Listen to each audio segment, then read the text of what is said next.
विश्व बैंक के द्वार पर खड़ा था एक इंसान, तो विश्व बैंक के द्वार पर खड़ा था एक इंसान। खड़ा था एक इंसान, मैंने पूछा नाम, बोला मैं हूँ हिंदुस्तान। कटोरा लिए खड़ा था, कटोरा लिए खड़ा था, कटोरा लिए खड़ा था, जोगीरा सारा रारा, जोगीरा सारा रारा, जोगीरा सारा रारा, जोगीरा सारा रारा।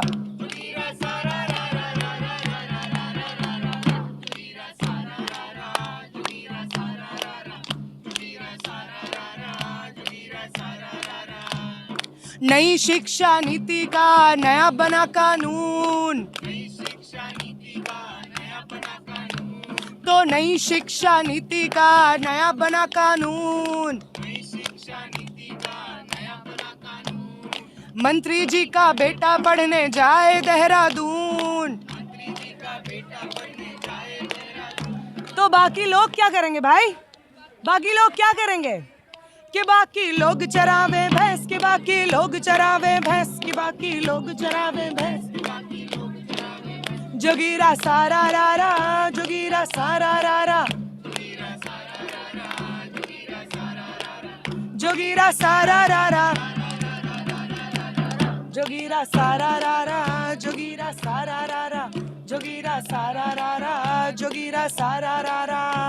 तो मंदिर मस्जिद कह रहे हैं कुछ मूर्ख कुछ पगले, तो मंदिर मस्जिद कर रहे हैं कुछ मूर्ख कुछ पगले। तो ईश्वर अल्लाह एक है तो फिर काहे के झगड़े,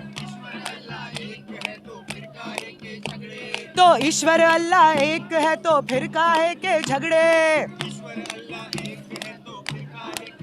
कि दंगा पेशा है इनका, कि दंगा पेशा है इनका, कि दंगा पेशा है इनका, कि दंगा पेशा है इनका। सारा रारा, जोगीरा सारा रारा, जोगीरा सारा रारा, रारा रारा रारा रारा होए।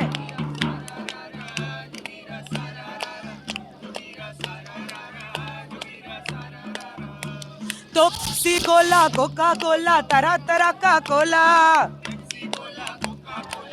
तरह का Cola, Pepsi Cola Coca Cola, तरह तरह का Cola, Pepsi Cola Coca Cola, तरह तरह का कोला। पीने की एक बूंद नहीं है जब भी नल का खोला, तो आंसू पिए जाओ तुम, तो आंसू पिए जाओ तुम, कि आंसू पिए जाओ तुम, कि आंसू पिए जाओ तुम। जोगीरा सारा रारा, जोगीरा सारा रारा, जोगीरा सारा रारा रारा रारा रारा रारा, जोगीरा सारा रारा, जोगीरा सारा रारा, जोगीरा सारा रारा, जोगीरा सारा रारा, जोगीरा सारा रारा रारा रारा रारा रारा। तो भाई इस तरीके से स्टूडेंट भाई अपनी आवाज़ों को सरकार तक पहुंचा रहे हैं। गर्मी का समय है, बारिश भी हो रही है, तो किस तरीके से भाई अपनी पढ़ाई को छोड़ के, और क्योंकि भाई इनको पता है कि लाखों स्टूडेंट का जो भविष्य है वो दांव पे लगा हुआ है, तो बीच बीच में भाई और भी स्टूडेंट और बाहर से भाई विपक्ष लगातार संसद में आवाज़ उठा रहा है। मैडम, कल राहुल गांधी जी भी बहस करना चाह रहे थे आपकी इन मुद्दों को लेके, लेकिन राहुल गांधी कह रहे मेरा माइक बंद कर दिया। कुछ ऐसा हो रहा है क्या? हाँ, परसों जब शुरू हुआ सदन तो हमें मालूम था कि उस पर बातचीत होगी। हम लोग भी जब परसों अपना धरना कंटिन्यू करने आए तो हमें बोला गया, पुलिस ने बताया कि आज कोई भी जंतर मंतर पे प्रोटेस्ट बोला है कि नहीं होने देना है। तो एक तरफ आप पार्लियामेंट को खामोश कर रहे हैं, दूसरी तरफ आप सड़कों को खामोश कर रहे हैं, लेकिन दोनों ही जगह से नीट के परीक्षा में जो पेपर लीक हुआ है, नेट के परीक्षा में जो धांधली हुई है, NTA के अंडर जो लगातार साल दर साल पेपर लीक होता आया है, सीटें बिकती हुई आई हैं, उसके खिलाफ आवाज़ उठती रहेगी। लेकिन कह रहे थे कि जिस तरीके से विपक्ष मजबूत हुआ है, काफ़ी सीटें आई हैं इंडी गठबंधन की, तो कुछ दमदार होएगा, लेकिन जो पहले से रूटीन चल रहा है संसद के अंदर, वही सब कुछ देखने को मिला। क्योंकि जो सत्ता पक्ष के लोग हैं वो नहीं बदले हैं, वो आज भी उतने अहंकारी हैं, वो आज भी समझते हैं कि उनकी तानाशाही है, उन्हें आज भी लगता है कि ये लोकतंत्र नहीं है, उनकी राजा महाराजाओं का हुकूमत चल रहा है जिसमें मोदी जी महाराज बैठे हुए हैं, उनके जो तमाम मंत्री हैं वो दरबारी का काम करते हैं। स्पीकर होते हुए पता लगता है कि जब उसी संसद में, उसी सदन में किसी एक दूसरे एमपी को बोला जाता है कठुआ मुल्ला, तो तब वो नहीं रोकते हैं, लेकिन बाकी जब कोई बोलता है संविधान के बारे में, लोकतंत्र के बारे में, संविधान जय संविधान के नारे लगते हैं तो उनको बोला जाता है कि ये मत कीजिए। तो इस तरीके के लोग जब जनता के प्रतिनिधि बन जाते हैं तो ये जो हम देख रहे हैं वो होता है, और उसी लोकतंत्र और संविधान को बचाने के लिए भी हम लोग ये लड़ाई लड़ रहे हैं, छात्रों के अधिकारों की बात कर रहे हैं। अब क्या क्या नाम भाई? मैं अभिज्ञान हूँ आयशा से। तो कंटिन्यू रहेगा ये धरना? जी बिल्कुल, ये धरना कंटिन्यू रहेगा जब तक बताते हैं कि सरकार के खिलाफ जब कोई आवाज़ उठती है उनको देशद्रोही बोल दिया जाता है, या विपक्ष की कह देते हैं भाई विपक्ष की ये चाल है, जैसे किसान आंदोलन हुआ। तो ये धरना क्या लग रहा है कि इन सब चीज़ों को झेल लेगा? किसानी के कानून मोदी सरकार को वापस लेने पड़े।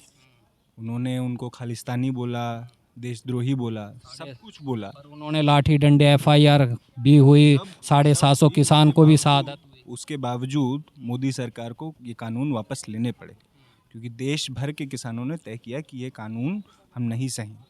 ये NTA जो एजेंसी है, इस एजेंसी को सरकार की तरफ से कोई भी जवाबदेही नहीं। ये एजेंसी ना किसी CBSE के जो रूल्स एंड रेगुलेशंस फॉलो होते थे एग्ज़ाम्स में, ना वो फॉलो करती है। ये एजेंसी ना सरकार के अंडर डायरेक्ट आती है। इसको ऑटोनोमस इस एजेंसी की तरह सोसाइटीज़ रजिस्ट्रेशन एक्ट के तहत इसको स्थापित किया गया है। पूरी तरीके से प्राइवेट एजेंसी की तरह NTA काम करती है, और प्राइवेट ही कंप्यूटर सेंटर्स को अपना सारा काम आउटसोर्स करती है। इस एजेंसी में कोई भी भरोसा ही नहीं है कि ये एजेंसी बिना लीक के, बिना खरीद फरेब के, बिना धोखाधड़ी के एग्ज़ाम करा सके। तो सरकार जिस तरीके से कार्रवाई, सख्त कानून भी बनाया है, ये जो लीकेज होते हैं जो इन चीज़ों में शामिल हैं, CBI भी लगातार रेड मार रही है, अलग अलग राज्यों से पकड़े जा रहे हैं, फिर इन कार्रवाई से संतुष्ट नहीं तो सरकार कहाँ कह रही है? NTA पे सवाल क्यों नहीं उठा रही है सरकार? सरकार तो NTA को डिफेंड कर रही है आज तक, और करेगी ही। हम तो देखते हैं गोधरा में BJP के नेता थे जो लीक करवा रहे थे। हम तो देखते हैं बिहार में रंजीत डॉन लोजपा के नेता थे जो लीक करवा रहे थे।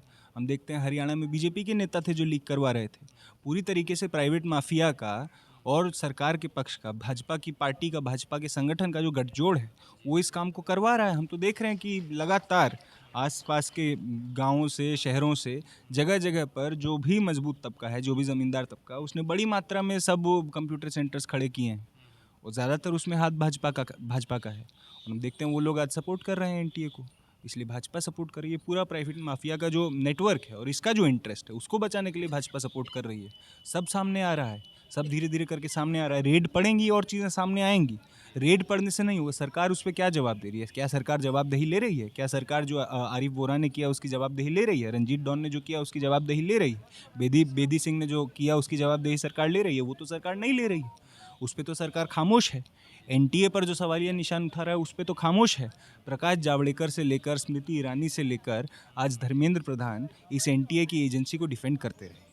प्रकाश जावड़ेकर ने कहा कि ये देश में एग्ज़ाम्स को ट्रांसपेरेंट बनाएगा। धर्मेंद्र प्रधान ने कहा कि आप लोकतंत्र में और NTA में भरोसा रखिए, सिस्टम में भरोसा रखिए। एक ऐसे सिस्टम में जहाँ पे पिछले 7 साल में 70 पेपर लीक हो जाते हैं। नेट का एग्ज़ाम पहली बार नहीं कैंसिल हुआ है। लगातार हम देख रहे हैं दो एग्ज़ाम्स का साइकिल होता है, ऑलमोस्ट ऑल्टरनेटली नेट का एग्ज़ाम कैंसिल हो रहा है। और लगभग ये तो तय सामने आ रहा है कि जो कैंसिल नहीं भी हो रहा है वहाँ पे कहीं ना कहीं किसी न किसी स्केल पर लीक हुई है। इतने कॉन्फिडेंस से स्टिंग ऑपरेशंस में भाजपा के नेता बोल रहे हैं, सरकार के पक्ष के गुंडे बोल रहे हैं कि हम जो चाहेंगे वो पेपर लीक होगा। पिछले 1 हफ्ते में 40 लाख छात्रों के भविष्य को खतरे में डाल दिया। कैसे डाल दिया? क्योंकि NTA किसी भी सरकारी बॉडी के अंडर डायरेक्टली आता नहीं है, कोई अकाउंटेबिलिटी नहीं है। कोई दबाव नहीं है। धर्मेंद्र प्रधान NTA के डायरेक्टर को निकलवा दिए। वो खुद भी डिफेंड कर रहे थे ना। जनता के प्रतिनिधि तो वो हैं। जनता ने अगर NTA से भरोसा खोया है तो धर्मेंद्र प्रधान से भी भरोसा खोया है। जनता ने उनको बनाया है, NTA फिर उनने बनाया। तो सिर्फ NTA डायरेक्टर को एक स्केपगोट बना देने के लिए वो आप नहीं काम कर सकते। जो भी एग्ज़ाम होगा जो सरकार क्लेम करती है कि बिना लीक के हुआ, उस एग्ज़ाम का क्रेडिट सरकार ले लेती है। मगर जैसे ही एनटीए एक्सपोज हुआ, एनटीए को अकेले को स्केपगोट बना दिया गया। इसलिए जनता ने अभी ये सरकार चुनी। इस बार तो भाजपा को जनता ने नकारा है, मगर एक गठजोड़ की सरकार, एक इधर उधर से हॉर्स ट्रेडिंग करके भाजपा जो सरकार चला रही है, वहाँ पे जनता के प्रतिनिधि धर्मेंद्र प्रधान है और जनता का उन पर से विश्वास उठा है। और ये देश भर में, ये एकलौता प्रोटेस्ट नहीं है, देश भर में ऐसे प्रोटेस्ट हो रहे हैं, देश भर में सिटिंग्स चल रहे हैं, देश भर में धरना सत्याग्रह, देश भर में प्रोटेस्ट हो रहे हैं। एनटीए के हेडक्वार्टर्स पे, यूजीसी के हेडक्वार्टर्स पे, एजुकेशन मिनिस्ट्री के आपकी क्या मांग है? हमारी मांग है कि धर्मेंद्र प्रधान अपना इस्तीफा दें, एनटीए जैसी एजेंसी को ख़त्म करें, सारे एग्ज़ाम्स को डिसेंट्रलाइज करें। हमने देखा है एआईपीएमसी का एग्ज़ाम होता तो कई सारे एग्ज़ाम स्टेट बोर्ड्स लेते थे। स्टेट बोर्ड्स लगातार अपने एग्ज़ाम्स लिए हैं, स्टेट यूनिवर्सिटीज़ ने अपने एग्ज़ाम्स खुद लिए हैं, सेंट्रल यूनिवर्सिटीज़ ने अपने एग्ज़ाम्स खुद लिए हैं। और इस तरह से नहीं खबर आती थी कि हर हफ्ता नया एग्ज़ाम लीक हो रहा है, नहीं खबर आती थी। और इससे हो क्या रहा है, इन सारे एग्ज़ाम्स को सेंट्रलाइज करके आप देख लीजिए, भाजपा बड़ा चंदा उठा रही है कोचिंग सेंटर्स से। जो भी बड़े कोचिंग सेंटर्स हैं जो आज के समय पे लॉबी बन गए हैं, हम एजुकेशन पॉलिसी का जो मॉडल है, जो आज भाजपा मॉडल चला रही है, ये मॉडल भाजपा का ओरिजिनल नहीं है। इस मॉडल का ब्लूप्रिंट बिरला और अंबानी ने 2000 में दिया था, जिसको Birla Ambani report on education कहते हैं। उसके प्रीफेस में बिरला और अंबानी ने लिखा कि एजुकेशन को बाजार में खरीदने बेचने की वस्तु बनाइए, और आज वो हो रहा है। ये क्यों सेंट्रलाइज किया जा रहा है एग्जाम्स को? लेकिन बीजेपी सरकार में दावे करे जाते हैं कि हमारी सरकार आने से मतलब बच्चों की पढ़ाई में, शिक्षा में, एडमिशन में मतलब कोई दिक्कत नहीं आ रही। सब अब इस सब बात पे तो आप भी हंस लेंगे और जनता भी हंस लेगी। इसका जवाब आप हमसे क्यों ही मांग रहे हैं? सब नहीं हंस रहे हैं आज इस बात पर, सब इस बात का नहीं मजाक उड़ा रहे हैं, सब लोग नहीं इससे पीड़ित हैं। सबका मतलब बनावटी बात, एकदम बनावटी बात है। 24 लाख बच्चों का भविष्य एक दिन में इन लोगों ने बर्बाद कर दिया। इस बात पर हम क्या जवाब दें? सारा जवाब तो जनता दे रही है भाजपा को। तो आने वाले जो अलग अलग राज्यों में चुनाव होने हैं, दिल्ली, हरियाणा और महाराष्ट्र में भी, उसका असर भी दिखेगा। बिल्कुल दिखेगा। तो भाई ये सारी बातें हैं। तो भाई स्टूडेंट अपनी मांग को लेके अड़े हुए हैं और भाई लगातार मांग कर रहे हैं। सफल कितना होते हैं, सरकार कब तक भाई इनकी बातें मानती है, ये आने वाला समय बताएगा। तो वीडियो को ज़्यादा से ज़्यादा शेयर करना, अपनी राय ज़रूर देना। सभी भाई साथियों मेरी राम राम।